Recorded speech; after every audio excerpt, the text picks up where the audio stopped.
জাতীয় পার্টির co chairman রংপুরের মেয়র মোস্তফা, যার নাম, উনি আজকে একটা স্টেটমেন্ট দিয়েছেন তার জায়গা থেকে যে আওয়ামী লীগের যারা ভালো নেতা ছিল তাদেরকে তারা তাদের জাতীয় পার্টির পক্ষ থেকে এবারের নির্বাচনে নাকি মনোনয়ন দিবে।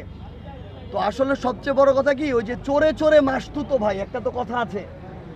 তো চোর বাটপার যেগুলো এখন আওয়ামী লীগের ব্যানারে রাজনীতি করার এই বাংলাদেশে সুযোগ নাই, কারণ তারা হাজারের উপরে মানুষকে খুন করে তারা তাদের নিজেদের পতন ঘটিয়েছে, তাদের পতন হয়েছে। তাদের যে মা, সেই মা এই দেশ ছেড়ে পালিয়েছে। সে যদি ওই রকম ভালো হইতো তাইলে তো দাঁড়ায় থাকতো। সে তো জানে যে সে এতগুলা খুনের খুনি এবং নির্দেশদাতা, জনগণ তাকে পাইলে তার আস্ত রাখবে না, এই জন্য সে দেশ ছেড়ে পালাইছে। তো এই এক চোর পালাইছে, আরেক চোর এখন তাদের ব্যানারে, যেই চোর এতদিন তাদের ছায়াতলে ছিল সেই চোর এখন তাদের ব্যানারে তাদেরকে আশ্রয় দেওয়ার কথা চিন্তা করতেছে। আরে আওয়ামী লীগের একটা নেতা এই চুরি, বাটপারি, সন্ত্রাসী, চাঁদাবাজি, খুনি, এটা ছাড়া কে নেতা হয়েছে? ডিজাইন, এলিগেন্স, বিউটি, সেরা পণ্য সবার জন্য জেভিকো।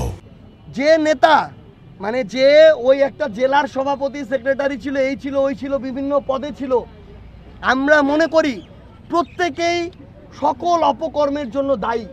কারণ শেখ হাসিনা গণভবনে বসে নির্দেশ দিচ্ছে আর একাই সব করে ফেলছে, এটা তো না। এই কালপ্রিটগুলাই তো স্থানীয় পর্যায়ে এগুলোর বাস্তবায়ন করছে।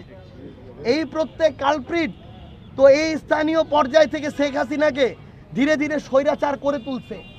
আপনারা এতদিন দেখছেন যে আপনি খালি শেখ হাসিনার বিরুদ্ধে কিছু একটা বলেন, সবাই মিলে একসাথে ঝাঁপায় পড়ছে। শেখ হাসিনা এসে ঝাঁপায় পড়ছিল তখন এই স্থানীয় তার যত চামচা তোষামতকারী তারা ঝাঁপায় পড়ছে। তো এরা প্রত্যেকেই এই গণহত্যার জন্য দায়ী।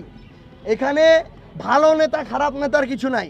এই রিফাইন্ড আওয়ামী লীগের যে গল্প, এই আওয়ামী লীগের দোসর, আওয়ামী লীগের চামচা জাতীয় পার্টির কো চেয়ারম্যান দিতেছে, এই রিফাইন্ড আওয়ামী লীগের আইডিয়া হইতেছে ভারতের দেয়া আইডিয়া। এই আইডিয়া এই বাংলাদেশে বাস্তবায়ন হবে না, অভ্যুত্থান পরবর্তী বাংলাদেশে।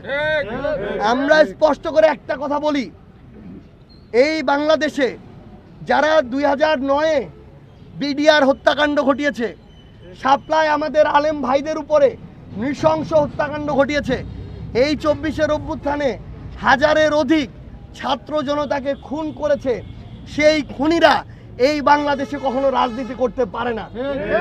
আমরা স্পষ্ট করে বলি, যেভাবে আওয়ামী লীগের রাজনৈতিক বা দলীয় সকল কার্যক্রম নিষিদ্ধ করা হয়েছে, আওয়ামী লীগের সবচেয়ে বড় দোসর, আওয়ামী লীগের অবৈধ নির্বাচনের বৈধতা দেওয়ার চেষ্টা করা, এই জাতীয় পার্টির কার্যক্রম একইভাবে নিষিদ্ধ ঘোষণা করতে হবে এবং আইনগত প্রক্রিয়ায় স্থায়ীভাবে এই আওয়ামী লীগ এবং তার বি টিম জাতীয় পার্টিকে বাংলাদেশ থেকে চিরতরে এই রাজনীতির জায়গা থেকে নিষিদ্ধ ঘোষণা করতে হবে। তাদের সাহস কিভাবে হয় গণ অধিকার পরিষদের মতো একটা দলের নিষিদ্ধ নিয়ে কথা বলার? এই গণ অধিকার পরিষদের আমাদের নূর ভাই ফ্যাসিস্ট বিরোধী লড়াইয়ের অন্যতম সহযোদ্ধা, তার অনেক কাজের আমরা সমালোচনা করতে পারি, আমাদের দ্বিমত থাকতে পারে, এটা আলাদা হিসাব। কিন্তু শেখ হাসিনার সময়ে তার ছাত্রলীগ, আওয়ামী লীগ, যুবলীগের গুন্ডাদের মায়ের খেয়ে রক্তাক্ত হয়ে সে রাস্তাঘাটে তাকে পড়ে থাকতে হয়েছে। সে এতদিন ধরে এই লড়াই করেছে, সে অভ্যুত্থান, এই আমাদের অভ্যুত্থানের সময় রাজপথে থেকে লড়াই করেছে।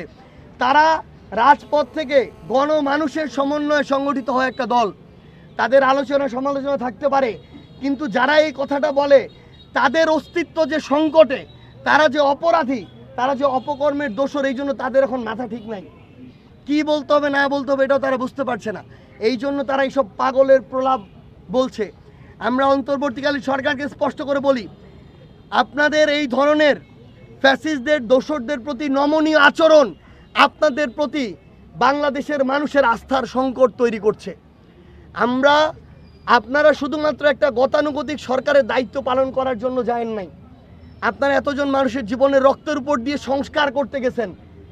কে কি অপরাধ করছে এটার ডকুমেন্টারি দেখানো আপনার কাজ না, এটার পিছনে কারা দায়ী তাদের বিচার নিশ্চিত করা, তাদেরকে ওই মঞ্চে, তাদেরকে যারা খুনি তাদেরকে ওই ফাঁসির মঞ্চে বিচারিক প্রক্রিয়া নিয়ে যাওয়া হচ্ছে আপনাদের কাজ। ফ্যাসিস্ট এবং স্বৈরাচারের দোসরদের আইনগত প্রক্রিয়া এই অন্তর্বর্তীকালীন সরকারের সময়ে বিচার নিশ্চিত হয়ে তাদের যে রাজনৈতিক কর্মকাণ্ড এবং দল এগুলোকে নিষিদ্ধ ঘোষণা করতে হবে।